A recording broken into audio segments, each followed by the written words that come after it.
የተከበራችሁ አድማጮች እንደምከረማችሁልኝ አሁን ገጽ 107 ላይ ነን። ጤና ይስጥልኝ። ዛሬ ከኃይላይ ገብረ እግዚአብሔር የልብ ሽበትና ሌሎች ከሚለው የፈረንሳይና ሌሎች ቋንቋዎች የተተረጎሙ ድርሰቶች ላይ ጥሎሹ የሚለውን ድርሰት አቀርብላችኋለሁ። ገጽ 107 ተገለጠ። ጥሎሹ ጌደ ሞፓሳ ጌታ ሲሞን ለብሪዩሞ እና ወይዘሪት ዣን ኮርዴ ሲጋቡ ማንም ሰው አልተገረመም። ጌታ ለብሪዩሞ የውሎ አዋይነት ትምህርት ፕሮግራም ካለቃ ፓፒ ገዝቶ ነበር። እንግዲህ ክፍያውን ለመፈጸም ገንዘብ ያስፈልግ ነበር። ወይዘሪት ዣን ኮርዴ ደግሞ 300,000 ፍራንክ ጥሬ ገንዘብ፣ የባንክ ኖቶችና ቼኮች ነበራት። ጌታ ለብሪዩሞ ሸካልች ነበር። መሽቀርቀር ይወዳል። የውላዋይነት ዝነጣ ለቡቲ ፒኒ ለረቡር አቻ የማገኝለት የአውራጃው አነጋጋሪ ዝነጣ ነበር። ወይዘሪት ኮርዴ ግሩም የሆነ ግንግራ የሚያጋባ ለዛ ነበራት። ፊቷ የተበላሸሸት ይመስል ነበር። በአጠቃላይ ግን ተወዳጅና የደስደስ ያላት ልጅ ነበረች። የሙሽሮቹን ሰርግ በቡቲ ፒኒ ሰው አንድም ሳይቀር ተጋብዟል።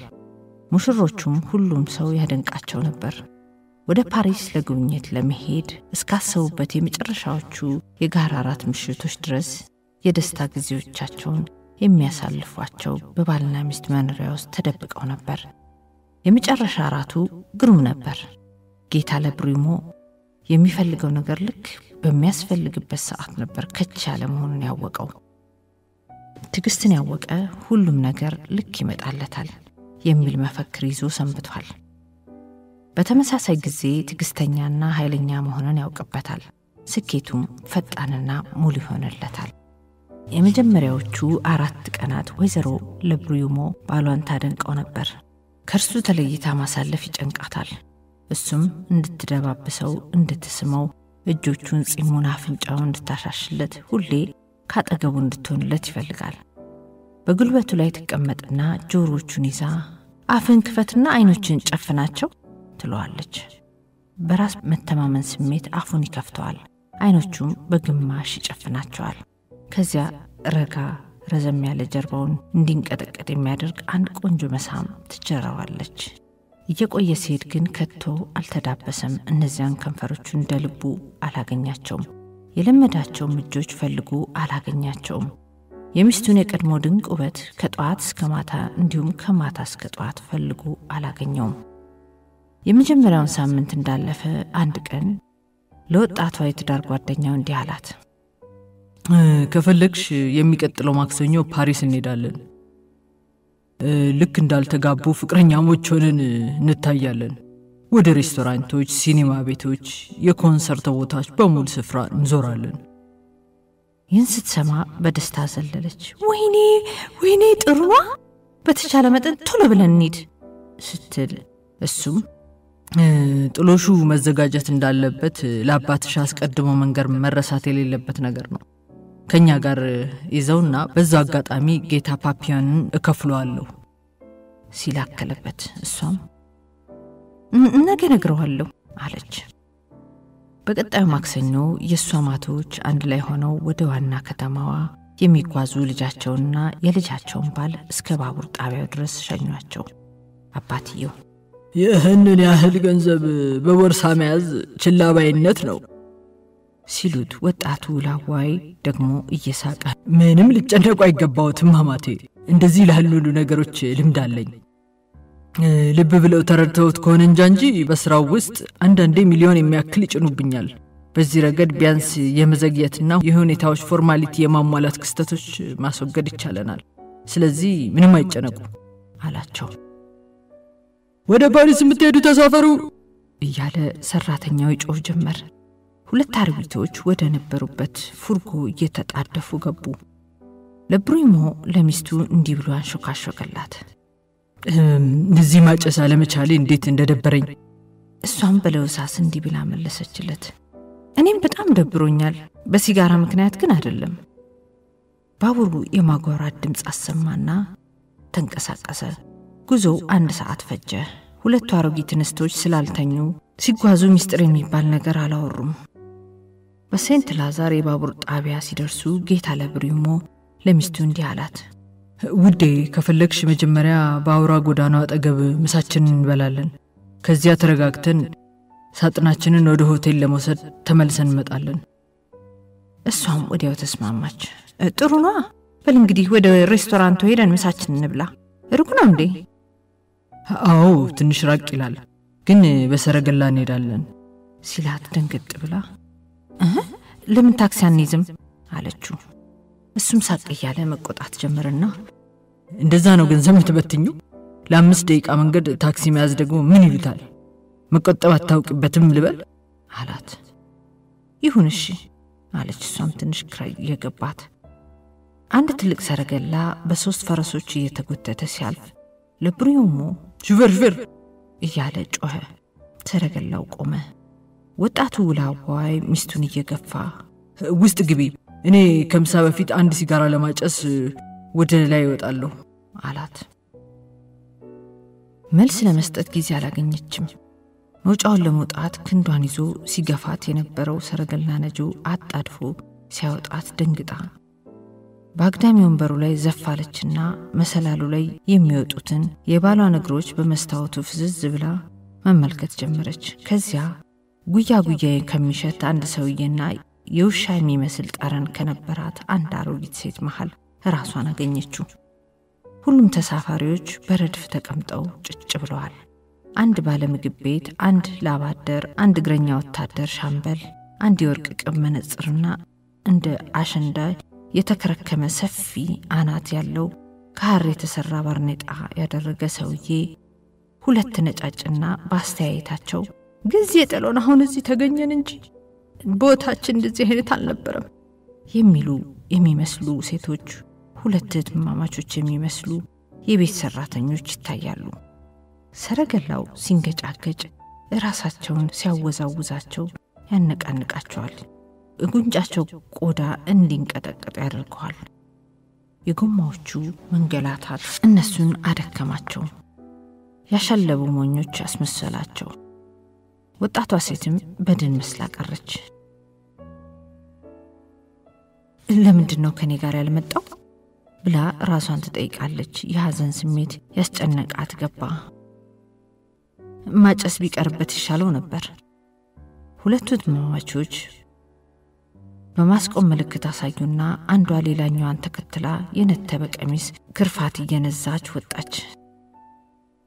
ሰረገላው እንደገና መሄድ ጀመረ። ትንሽ እንደሄደ ግን አቆመ።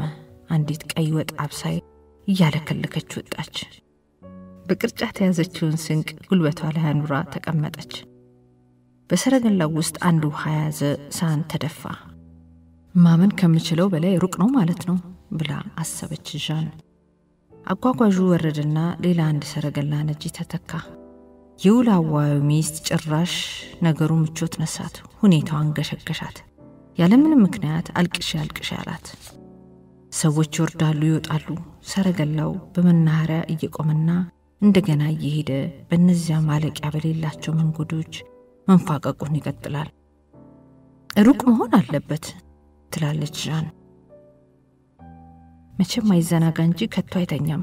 በርግጥ ከተወሰኑ ቀናት ጀምሮ እንደደከማ ያስታውቅ ነበር። ቀስ በቀስ ሁሉም ተሳፋሪዎች እየወረዱ መሄድ ጀመሩ። ብቻዋን ቀረች። ነጁ መጨረሻ ብሎ ጮኸ። ምንም አለመንቀሳቀሷን ሲያይ መጨረሻ ወራጅ አለ የሚጮኸው ለሷ መሆኑን እየተገነዘበች አየችው። አጠገቧ ማንም አልነበረምና ሰውየው ለ3ኛ ጊዜ ወራጅ አለ። የት ነው ያለነው ብላ ጠየቀችው። ቮይጀረር ነው ያለነው። 20 ጊዜ ስጮህ አይሰማሽም ብሎ ግንባሩን ቋጥሮ አፈጠጠባት።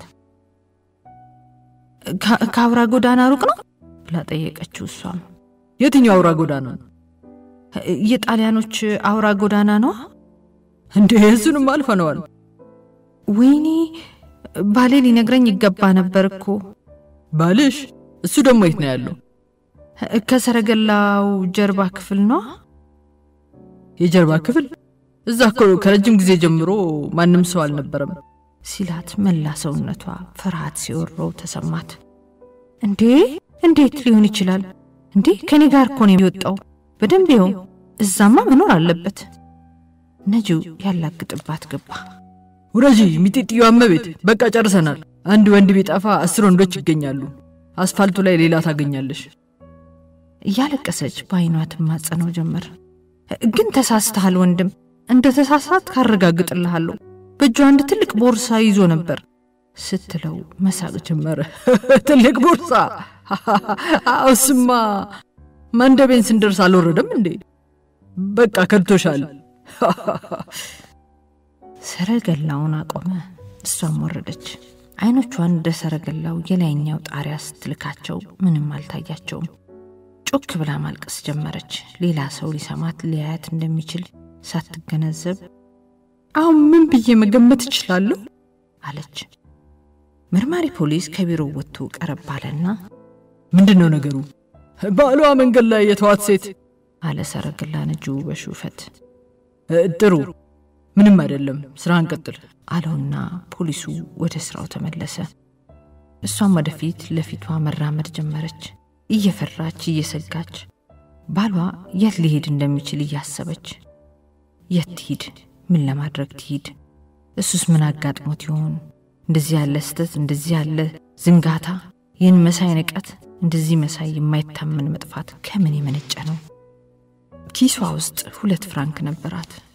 ችግሯን ለማን ትግለጸው? በድንገት አንድ የባህር ኃይል ምክትል አዛዥ የሆነ ኦንሪ ባራል የሚባል የአጎቷ ልጅ ታወሳት። ያላት ገንዘብ ከሱ ዘንድ ለመድረስ ይበቃታል። በሰረገላ ወደ ቤቱ ሄደች። ልክ ወደ ቢሮው ሊሄድ ሲወጣ አገኘችው።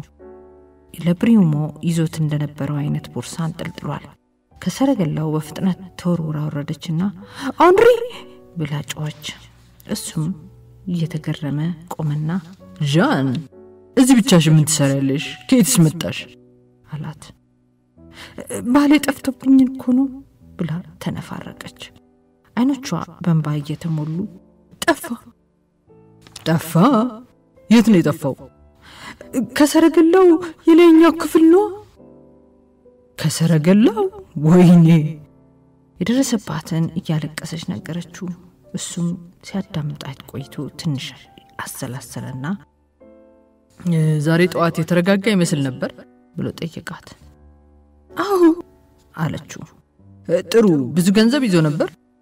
አዎ ጥሎሽን ይዞት ነበር። ያንቺን ጥሎሽ ሙሉን ነው? አዎ ሙሉን፣ ለትምህርቱ በቅድሚያ ለመክፈል ብሎ።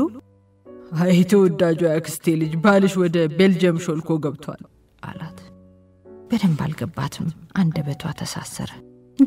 ባል ምን ማለት ነው? ገንዘብሽን ጠራርጎ ወስዶብሻል እያልኩሽ ነው ሲላት ክው ብላ ቀረች። ትንፋሿ ታፈነ። እንዴት ያሳዝናል ወይኔ ብላ ትንሰቀሰቅ ገባች። ከዚያ ጉልበታታ ተብረከረከችና ባጎቷ እጅ ክንድ ላይ ወደቀች እየተንሰቀሰቀች። እሱም እሷን ማየት አቆመና ቀስ ብሎ እየገፋ ደጃፍ ላይ ያደረሳት። ሙሉ ቁመቷን እየደገፈ ደረጃውን አስወጣትና ሰራተኛው በሩን ስትከፍትለት ሶፊያ ወደ ምግብ ቤት ሮጥ ብለሽ ሂጂና ለ2 ሰው የሚሆን ምሳ አምጪ፣ ዛሬ ቢሮ አልገባም ብሎ አዘዛት። ገጽ 7 ተከደነ። ሮማን አገለነኝ ቸር ሰንብት።